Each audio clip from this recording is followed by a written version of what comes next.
अंदर हमने ना मार्केट के स्ट्रक्चर को देखा था। तो एक दफ़ा उसको रिवाइज करते हैं और एक कंफ्यूजन ये आती है कि लाइक कौन सा हायर हाई है, कौन सा हायर लो है, किस तरह हमने उसको डिफाइन करना है। तो ये क्वेश्चन आता है। सबसे पहले हम स्ट्रक्चर को देख लेते हैं कि इनर स्ट्रक्चर कौन सा है और आउटर स्ट्रक्चर कौन सा है। अगेन रिविजन कर लेते हैं क्योंकि हमने पहले स्ट्रक्चर को स्टडी किया था। तो ये हाई, ये लो, ये हाई, ये लो, देन हाई लगा, देन लो लगा, then high, then low, then high, then low, then high, then low. अब ये जो हमारे पास बना हुआ है ये फर्स्ट हाई है, ये लो है, फिर ये हायर हाई है, हायर लो है, हायर हाई है। अब इस हायर हाई के बाद अभी तक कोई भी नया हाई नहीं लगा। ठीक है, जब तक नया हाई नहीं लगा तब तक हमारे पास यही हाई कंसीडर हो रहा है। ठीक है, अब जैसे ही नया हाई लगेगा तब हमारे पास लो डिफाइन हो जाएगा। अब अभी तक इस हाई का लो नहीं लगा, तो आप ये नहीं कह सकते ये लो है, ये लो है, ये लो है, ये लो है। तब लो हमारे पास डिफाइन होगा जब हमारे पास क्या होगा, नया हायर हाई लग जाएगा। जैसे अभी नया हायर हाई लग गया तो हमारे पास लो डिफाइन हो गया ये वाला।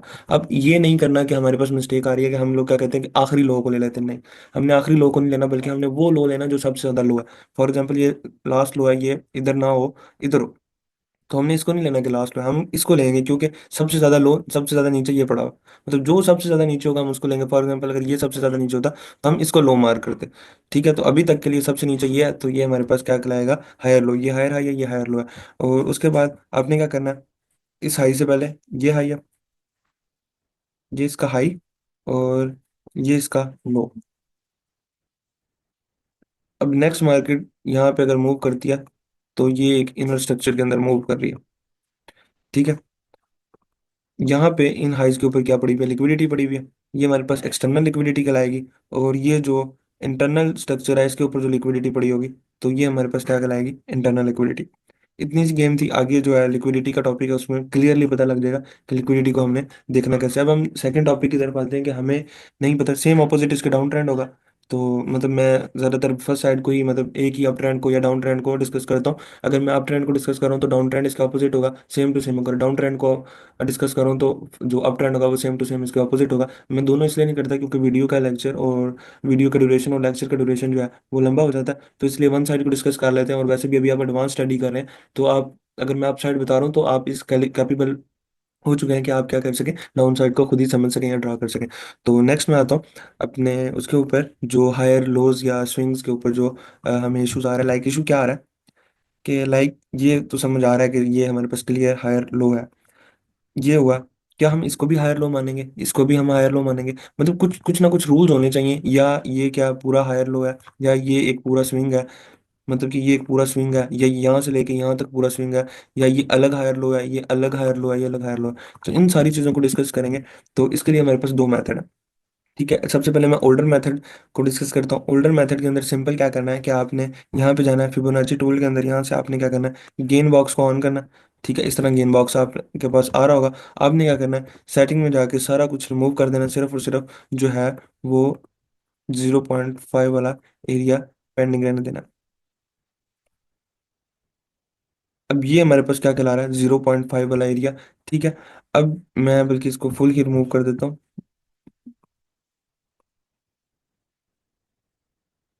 अब ये जो हमारा गेन बॉक्स के अंदर ये जो 0.5 वाला एरिया, ये बेसिकली 50% वाला एरिया। अब इसको हमने यूज़ कैसे करना है, ये सेटिंग आपने देख लिया। आपने क्या करना है, आपने जिस भी स्विंग को चेक करने लगे हो आपने उसके लो से हाई या हाई से लो लगा देना। अब ये क्या है, ये अप ट्रेंड है, तो इसमें क्या होता है, हमने डाउन टू अप लगाना है। ठीक है, हम क्या करते हैं, इस लो से इस हाई तक इसको लगाते हैं। अगर तो हमारे पास 0.5 तक मार्केट ने टैप कर दिया तो हम इसको कहेंगे कि ये क्या हो गया, रिट्रेसमेंट हो गया। तो ये एक स्विंग, मतलब कि अगर हम देखें तो यहाँ पे क्या हुआ है, 0.5 तक आ गया तो हम इसको क्या कहेंगे कि ये एक स्विंग है। ठीक है, लेकिन ये हमारे पास क्या है, ओल्डर मेथड है। अब नेक्स्ट अगर चेक करें, ठीक है, मैं इस लो से इस हाई तक लगाता हूँ। तो मैं अगर आगे एक्सपेंड करता हूँ, ये तो यहाँ तक 0.5 तक नहीं आया, तो ओल्डर मेथड के अकॉर्डिंग ये हमारे पास क्या है, स्विंग नहीं है। ठीक है, फिर मैं क्या करता हूँ, मैं इसको यहाँ तक लगा देता हूँ। यहाँ तक भी अगर देखें तो ये इस लेवल तक नहीं पहुंचा, और अगर मैं यहाँ तक टोटल लगा देता हूँ तो ये 0.5 तक नहीं आया। इट्स मीन कि क्या है, हमारे पास ये एक ही वेव कंसीडर की जा रही है ओल्डर मेथड के अकॉर्डिंग। मतलब कि ये तो चलो 0.5 तक आ गया, ये एक स्विंग है, लेकिन ये यहाँ से लेके यहाँ तक ये एक ही स्विंग है। क्यों? क्योंकि हमारे पास, हमने चेक किया कि हमारे पास 0.5 वाले लेवल्स के ऊपर ये नहीं आ रहा। ये तो था हमारा ओल्डर मेथड जिसमें हमने चेक करना था कि मार्केट की रिट्रेसमेंट क्या हो, 50% वाले एरिया यानी 0.5 वाले एरिया तक लाजमी होनी चाहिए। ठीक है, बाकी जो एडवांस तरीका है ना, उसके अंदर हमने सिंपली इसको देखना है कि कैंडल ने हाई लगाया, मतलब कि एक ने नहीं, मल्टीपल कैंडल्स ने। मैं कलर्स को थोड़ा सा डार्क कर देता हूँ। ठीक है।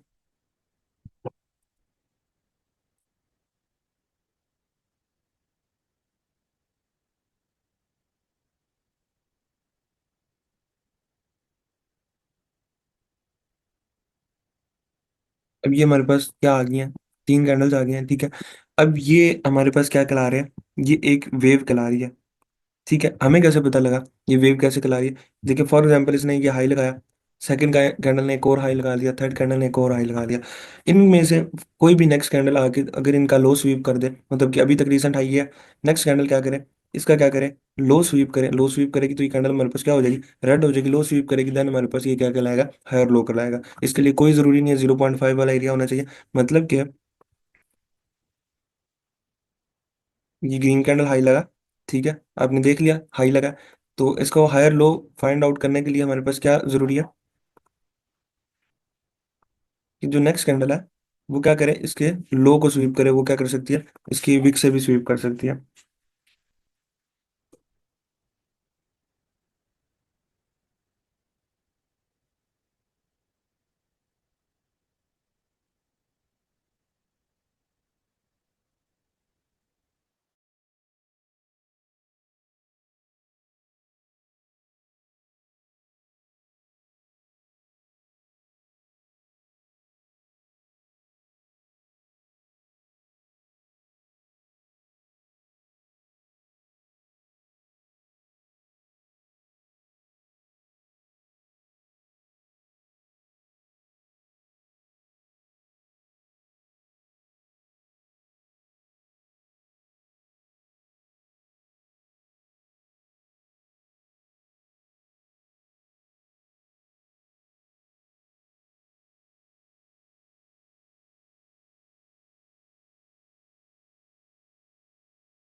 अच्छा, यहाँ पे क्या हुआ है कि यहाँ पे ये वाला जो है ये हमारे पास स्विंग हाई कहलाएगा। क्यों? क्योंकि नेक्स्ट कैंडल ने क्या किया, इसकी लो को ब्रेक कर दिया।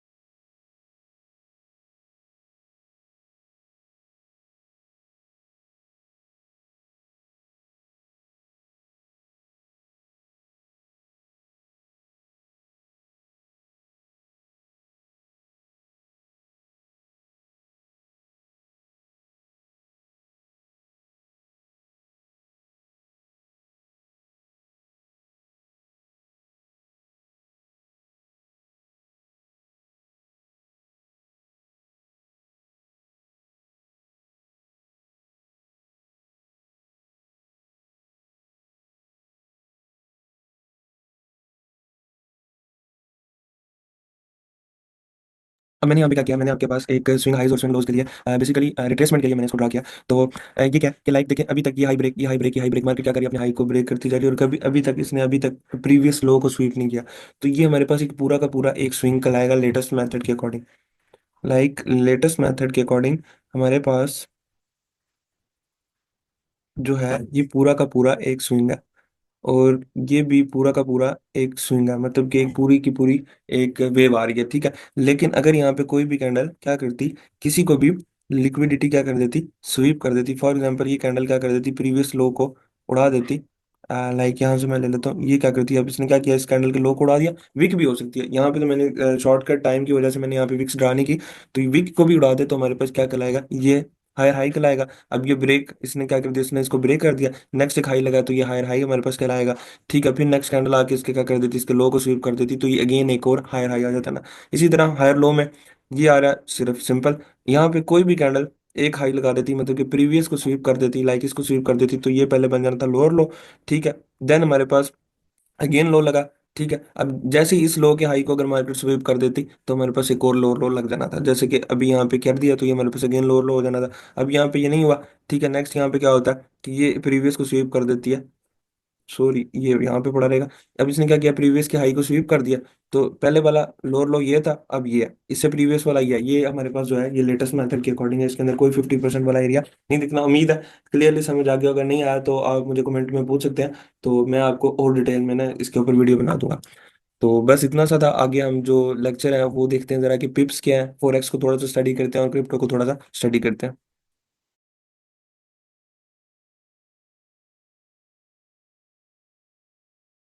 जो हम चीज़ों को डिस्कस करने लगे हैं ना, वो क्रिप्टो और फॉरेक्स के अंदर ना डिफरेंस देखने लगे हैं, लाइक परसेंटेज वाइज या प्रॉफिट वाइज ना, क्रिप्टो में क्या फर्क है और फॉरेक्स में क्या। अगर हम देखें ना क्रिप्टो के अंदर, तो क्रिप्टो के अंदर फॉर एग्जांपल लाइक मेरे पास कॉइन ओपन है, ठीक है, मैं यहाँ से ट्रेड प्लान करता हूँ। तो मैं यहाँ से यहाँ तक अगर टीपी लेता हूँ तो मैं यहाँ पे परसेंटेज देखूंगा। लाइक मेरे पास कितना आ रहा है, 158.97%। लाइक मैं यहाँ पे अगर $100 लगाता हूँ तो मेरा जो एटीपी होगा वो कितना होगा, 150, मतलब कि 100 के साथ मुझे कितना प्रॉफिट हो रहा है, 158% का, यानी $158 का। यहाँ पे तो परसेंटेज क्लियर है, क्योंकि यहाँ पे जो क्रिप्टो मार्केट है ये ज्यादा वोलेटाइल है, तो इसको हम परसेंटेज में देखते हैं। लेकिन जो फॉरेक्स मार्केट है वो इतनी ज्यादा वोलेटाइल नहीं है, क्योंकि उसके अंदर करेंसीज होते हैं। अब ये तो नहीं कि आज गोल्ड 3 लाख का तोला, कल 4 लाख का हो, परसों 5 लाख का हो, फिर 3 लाख हुआ हो। तो यहाँ भी ये और चीजें हैं क्रिप्टो के अंदर, इसलिए यहाँ पे बड़े मूव्स आते हैं, इसलिए यहाँ पे परसेंटेज लेते हैं। और वहां पे क्या लेते हैं, पिप्स लेते हैं। फॉरेक्स के अंदर पिप्स क्या होता है, एक छोटा यूनिट होता है। जिस तरह हमारे पास अगर फिजिकल एग्जाम्पल दें, लीटर, हाफ लीटर, या अगर किलो में देखें, 1 किलो, आधा किलो, फिर 1 पाव, फिर आधा पाव, फिर छटांग। एक टाइम आएगा कि वो उससे नीचे वो चीज मिलती नहीं है, ऐसे ही है ना। तो सेम यहाँ पे ये चीज है कि यहाँ पे जो सबसे छोटा जो सा यूनिट है ना, वो हमारे पास क्या है, पिप है। तो इसको कैसे देखना है, अब हमारे पास ना फोरेक्स के अंदर ना दो टाइप की करेंसी पेयर होते हैं। एक वो होता है जिसके साथ ना मतलब पॉइंट के बाद 3 डिजिट होते हैं, और एक होता है जिसमें पॉइंट के बाद कितने डिजिट होते हैं, 5 डिजिट होते हैं। फॉर एग्जाम्पल मैं अगर गोल्ड को देखूं, ठीक है, तो इसमें कितने पॉइंट के बाद कितने डिजिट है, देखे ना, 3 डिजिट्स हैं। और अगर हम मैं यहाँ पे किसी और को देखूं, यूरो को देखूं, तो इसमें पॉइंट के बाद कितने डिजिट है, 5 डिजिट है। ठीक है, अब हमने क्या करना है, सिंपल सा इसका फंडा। क्रिप्टो का तो टोटल आपको को क्लियर हो गया।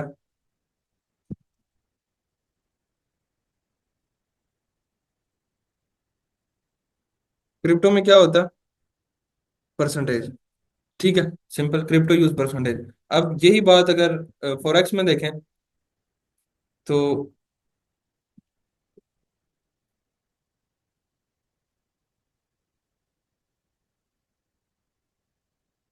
पिप्स, फॉरेक्स जो करता है वो क्या करता है, पिप्स को यूज करता है। और अगर हम स्टॉक मार्केट को देखें तो वो यूज करते हैं हैंडल्स। वहां पे जिस तरह हमारे पास ये पिप है, वहां पे क्या होता है, हैंडल होता है, वन हैंडल। तो उस साइड पे हम अभी जा नहीं रहे, हम क्रिप्टो और फॉरेक्स को देख रहे हैं। अब हमारे पास दो टाइप के पेयर्स होते हैं, ठीक है। एक पेयर होता है जिसमें कितने डेसिमल होते हैं, 5 डेसिमल। 5 डेसिमल मीन के पॉइंट के फिगर के बाद कितने डिजिट होते हैं। लाइक जिस तरह ये हमारे पास चल रहा है यूरो, 10749। मैं एग्जाम्पल दे रहा हूँ। जिस तरह ये है, मतलब कि हमारे पास कितने हैं, 5 डिजिट्स हैं। और दूसरा हमारे पास एक पेयर होता है जिसमें हमारे पास 3 डेसिमल होते हैं।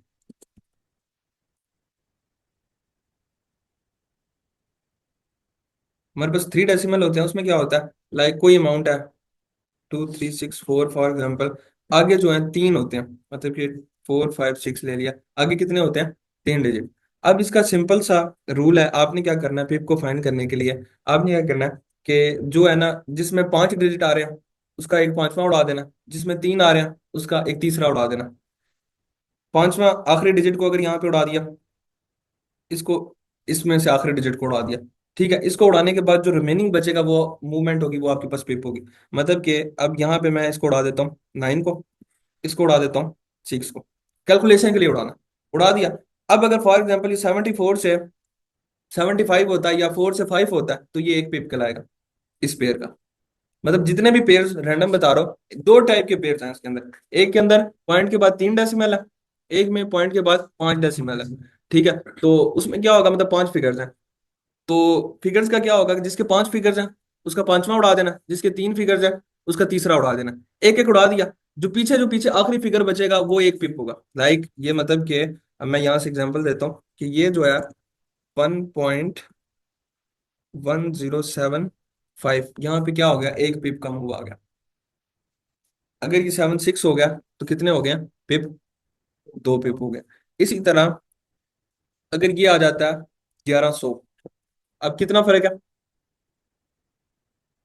कितना फर्क है इसके अंदर, तकरीबन 26 का है ना। तो 26 पिप है ये। और अगर ये हो जाते हैं 1200, तो ये 126 पिप हो गए। ठीक है, और इसी तरह अगर ये सीधा सीधा यहाँ से हो जाते हैं 2000, तो ये हमारे पास क्या हो जाते हैं, लाइक आप माइनस कर दो तो ये आपके तकरीबन बनेंगे 926, 926 पिप हो गए। इसी तरह ये आगे यूनिट चेंज होता जाएगा, 2 से 3 होता जाएगा, हजारों में कन्वर्ट होते जाएंगे। ये पिप फाइंड करने का सिंपल तरीका है। अब यहाँ पे अगर बात करें जिसमें 3 डिजिट थे, मतलब जिस तरह गोल्ड हो गया या कोई और हो गया, यूएस आ गया, ये जिस तरह ये देख लें AUD JPY है। अब देख लें इसमें क्या है, पॉइंट के बाद जो है हमारे पास 3 डेसिमल है। अब इसके अंदर से हम क्या करेंगे, जो लास्ट वाला उड़ा देंगे, 1 उड़ा के 90 से लेके ऊपर जितना भी जाएगा 90, मतलब 9, यहाँ पे हमारे पास है 94.89। 89 से अगर 90 पे जाता है तो हमारे पास क्या हो जाएगा, एक पिप। लास्ट वाला जो वो हमने क्या कर देना, रिमूव कर देना, वो हमने पिप में कंसीडर करना ही नहीं। सिंपल। अब यहाँ पे एक तो ये तरीका था। दूसरा बेस्ट वे है आपके पास ये है कि आप यहाँ से कोई टूल कर लो। जो ये राइट पे आ रहा है ना 499, ये आपके पास बेसिकली पिप्स है। ठीक है, ये आपके पास जो है आपके पास पिप्स है। अब अगर हम गोल्ड की बात करें, क्योंकि यहाँ पे ना एक ये चीज भी है कि यहाँ पे ना जरा पेयर्स के अंदर डिफरेंट है। अगर आप गोल्ड की बात करें ना, तो गोल्ड की अगर आपने पिप्स को फाइंड करना है, तो जितना इसका एक यूनिट है ना, मतलब कि 30, अभी जो प्राइस चल रही है, क्या चल रही है, 3038.599। ठीक है, इसको अगर सिंपली देखें ना, तो हम उसको पीछे वाले को रिमूव कर दें। प्रॉफिट अगर लेना है, मतलब प्रॉफिट लॉट के साथ अगर आपने चेक करना है ना, जो मैं आपको लॉट्स दिखाऊंगा उसके अकॉर्डिंग इसमें कैसे वर्किंग होती है, पॉइंट्स वालों को रिमूव कर दें, पॉइंट्स है ही नहीं, माइंड से निकाल दें। ठीक है, पॉइंट्स है ही नहीं। 38 से क्या होता है, 39 होता है, तो ये 10 पिप कहलाएगा। ठीक है, मतलब कि 38 से क्या होता है, 39 होता है, तो क्या कहलाएगा, 10 पिप कहलाएगा। 38 से 40 होता है, तो ये क्या कहलाएगा, 20 पिप। ठीक है, ये जो है आपके गोल्ड के अकॉर्डिंग होगा। सिंपल साइज की कोई बड़ी कोई लॉजिक जो सी है नहीं है, मतलब कि ये बेसिकली मैं आपको बता रहा हूँ प्रॉफिट के अकॉर्डिंग, जो मैंने लॉट साइज बतानी है उसके अकॉर्डिंग। बाकी जो वर्किंग है इसकी पिप्स की ऐसे ही है। अब यहाँ पे जो ये असल में मेन जो आपने पेयर्स को कैलकुलेट करना वो इस तरह। अब यहाँ पे एक ये काम भी आप कर सकते हैं कि इसको चार्ट को रीसेट करें। आप देखना चाहते हैं कि जी कितने पिप है, यहाँ से पकड़ो, यहाँ तक माइनस करो, 580 पिप बन रहे हैं। कैलकुलेट करने का तरीका, 1.09367 वाला उड़ा दो, ठीक है, -1.0878 माइनस करो तो आपके पास आ जाएंगे 580। मीन्स कि ये आपके पास कितने पिप्स हैं, 580 पिप है। वो जो मैंने आपको फार्मूला बताया उसके अकॉर्डिंग भी आप यूज कर सकते हो, नहीं तो ये मैया टूल के थ्रू भी आप यूज कर सकते हो। ठीक है, क्लियर है। अब यही गोल्ड के अंदर कैसे है, ये फॉर एग्जाम्पल यहाँ से यहाँ तक गया, ये कितना आ रहा है, 22 पॉइंट आ रहे हैं ना। सबसे पहले वाला देखें, 22 पॉइंट आ रहा है, एक पॉइंट कितने पिप का है? 10 का। 22 पॉइंट आ रहे हैं, तो 22 × 10, 220 पिप हो गए। इतना सा था, कोई बाकी जो है वो सारे सेम। सिर्फ गोल्ड का जो है वो प्रॉफिट रेशो थोड़ी सी डिफरेंट है, तो उसके अकॉर्डिंग मैंने आपको बता दिया। बाकी जो है सारे उसमें यही फार्मूला यूज होना है, जो मैंने आपको बताया हुआ वो ये वाला। अब बात करते हैं कि लॉट्स क्या होती हैं, क्योंकि यहाँ पे तो वहां पे जो क्रिप्टो के अंदर यूज होती है लेवरेज होती है, और यहाँ पे हमारे पास लॉट्स होती हैं। तो सबसे पहले अब हम बात करते हैं लेवरेज की। क्रिप्टो के अंदर हमारे पास क्रिप्टो के अंदर 400x तक लेवरेज मिलती है। अब बेसिकली एक्स क्या चीज है, एक्स में वो अमाउंट होती है जो कि आपने ट्रेड में लगानी होती है। लेट्स सपोज आपने सिंपल एक मैथ में पढ़ा होगा कि एक्स में हम वो रैंडम अमाउंट लगाते हैं जो हमने ट्रेड में लगानी है, या एक्स में वो वेरिएबल होता है बेसिकली, इसके अंदर हमने कोई भी वैल्यू पुट कर दी, ABC या 1 2 3 कॉन्स्टेंट कोई भी पुट कर दिया। अब अगर आप 400x की लेवरेज लेते हो और आप अपने कितने डॉलर लगाते हो, 10 लगाते हो, तो मल्टीप्लाई बाय किसके साथ होगा, 10 के साथ होगा। तो ट्रेड आपकी कितने डॉलर के साथ लगेगी, $4000 के साथ।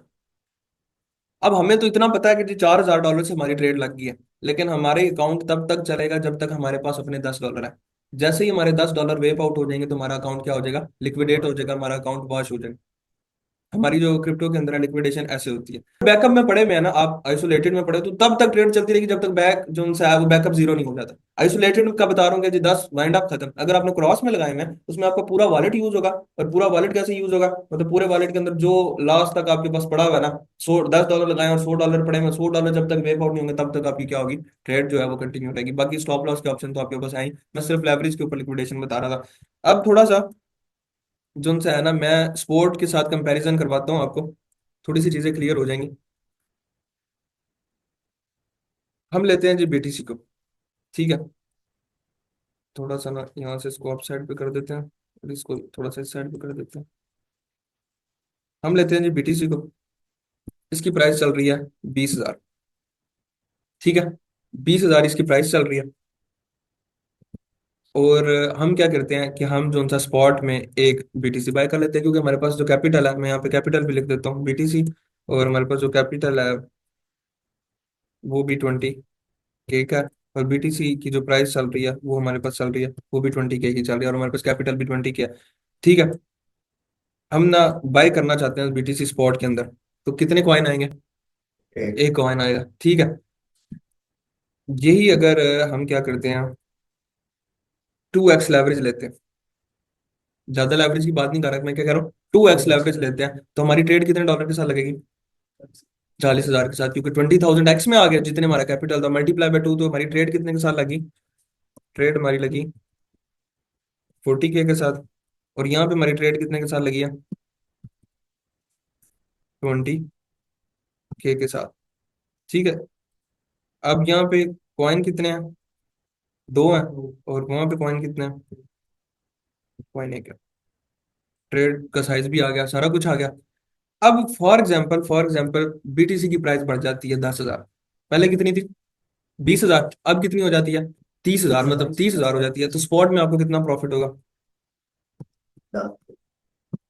एग्जैक्टली हमारे पास स्पॉट के अंदर कितना प्रॉफिट हो रहा है? 10 के का। लेकिन अगर यही जो ट्रेड हमारी फ्यूचर में चल रही है, तो हमें अब कितना प्रॉफिट होगा? 20 के का। अब हमें प्रॉफिट तो नजर आ रहा है कि 20 के का हो गया। कैपिटल कितना था? $20 का था। लेवरेज ली, ठीक है, चालाकी की हमने अपनी तरफ से। 20x का मतलब कि 20 के का प्रॉफिट ले लिया, स्पॉट में 10 के का था। लेकिन अब फॉर एग्जाम्पल यहाँ पे एक गेम होती है कि 10 के डॉलर ट्रेड, मतलब जो बीटीसी की प्राइस क्या हो जाती है, बीटीसी चला जाता है 10,000 पे। पहले कितने पे था? 20 पे था। 30 पे गया, 10 का प्रॉफिट हुआ।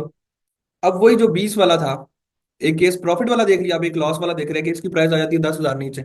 स्पॉट में कितना लॉस हो रहा है? लॉस इन स्पॉट 10 के। और ये तब अभी हुआ नहीं है, ट्रेड क्या चल रही है। मतलब कि आपके पास बाय किया हुआ, आप वेट कर लो, कल नहीं, परसों नहीं, 6 माह बाद शायद ये क्या हो, अपनी जो है वो अपनी 20 के को से भी ऊपर चला जाए। लेकिन अगर यहाँ पे आप क्या करते हो, अगर आप फ्यूचर में लगाते हो, तो आपको लॉस कितना होगा? 20 के का। क्यों होगा 20 के का? क्योंकि 10 की प्राइस डाउन हुई है। आपने कितने कॉइन लिया? दो कॉइन लिए, एक कॉइन की 10 गिरी है, तो दो थे, 20 गिर गई, और आपके पास अकाउंट में बैलेंस क्या हो गया? जीरो हो गया। आपका अकाउंट क्या हो गया?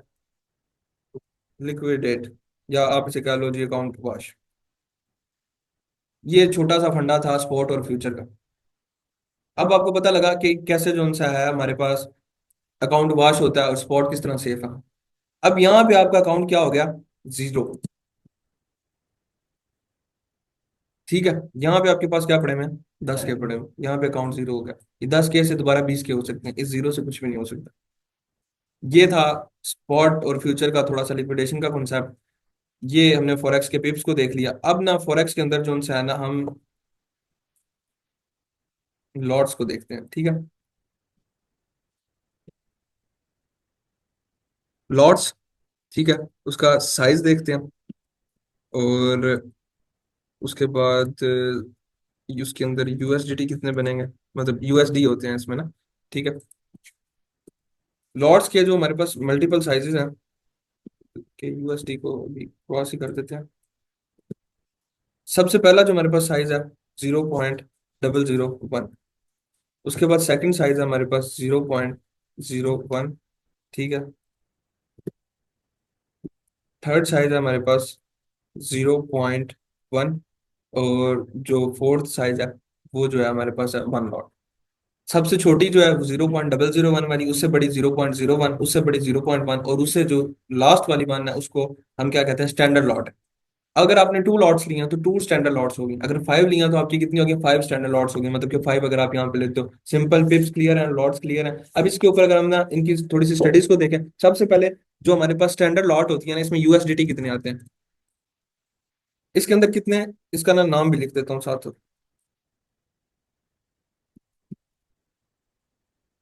ये आपके पास कौन सी होती है? स्टैंडर्ड लॉट होती है। ये लॉट आपके पास कौन सी होगी? इससे ऊपर वाली मिनी लॉट। ठीक है, इनके नाम भी याद रखिएगा। ये होगी हमारे पास माइक्रो लॉट, और ये हमारे पास होगी नैनो लॉट।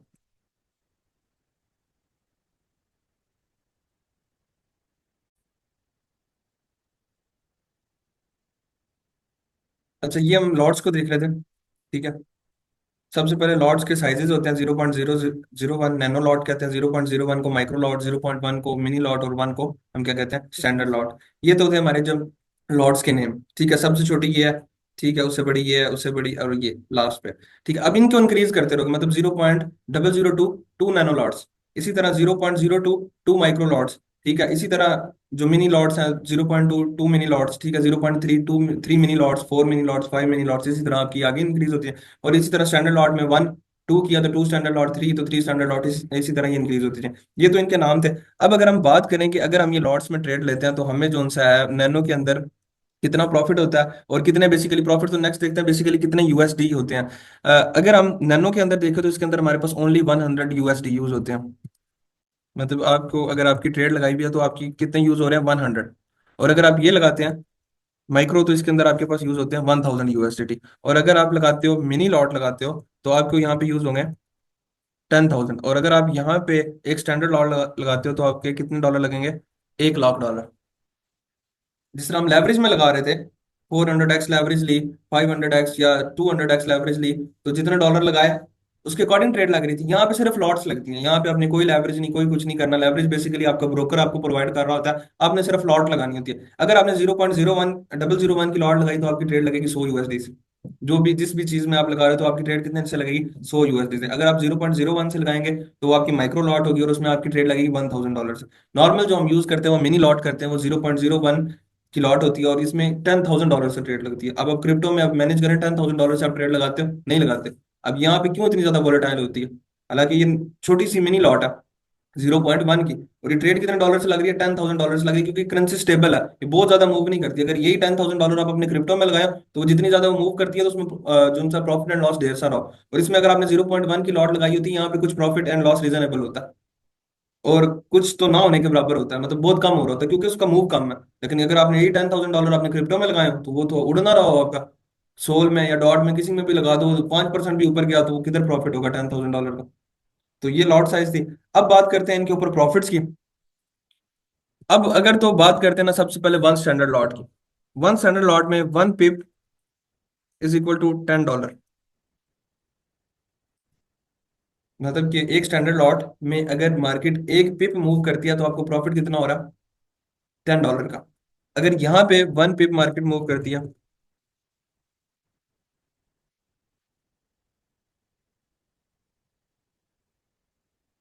तो आपको जो प्रॉफिट हो रहा है वो $1 का हो रहा है।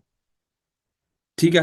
और यहाँ पे जो आपके पास मार्केट अगर मूव करती है 1 पिप, तो आपको जो प्रॉफिट हो रहा है वो 0.1 का हो रहा है। और अगर यहाँ पे आपके पास मार्केट मूव करती है 1 पिप, तो आपको जो प्रॉफिट हो रहा है वो $0.01 का, मतलब यूएसडी का। ये जो है इनके प्रॉफिट्स हैं। वन स्टैंडर्ड लॉट पे अगर 1 पिप मार्केट मूव करती है तो आपके पास कितना प्रॉफिट हो रहा है, $10 का। अगर मिनी लॉट के ऊपर 1 पिप आ रही है, आपके मूव आ रहा है, तो आपको $1 का प्रॉफिट हो रहा है। अगर आप माइक्रो लॉट लगाई हुई और 1 पिप आ रहा है तो आपको $0.1 का प्रॉफिट एंड लॉस हो रहा है। और अगर आपने 0.001 की लगाई हुई है तो उसमें आपको 1 पिप के ऊपर $0.01 आ रहा है। और मोस्ट ऑफ द जो आपके ब्रोकर है वो नैनो लॉट आपको नहीं देते, क्योंकि वो इतनी छोटी होती है, वो अच्छा खासा भी मूव कर दे तो प्रॉफिट मेरे ख्याल $1 2 या 3 4 डॉलर बनता है। तो इसलिए जो 0.0001 वाली नैनो लॉट है ये कुछ ब्रोकर आपको प्रोवाइड नहीं करते, बल्कि मैक्सिमम प्रोवाइड नहीं करते, कुछ जो है वो आपको प्रोवाइड करते हैं, क्योंकि इसका पीएनएल छोटा है।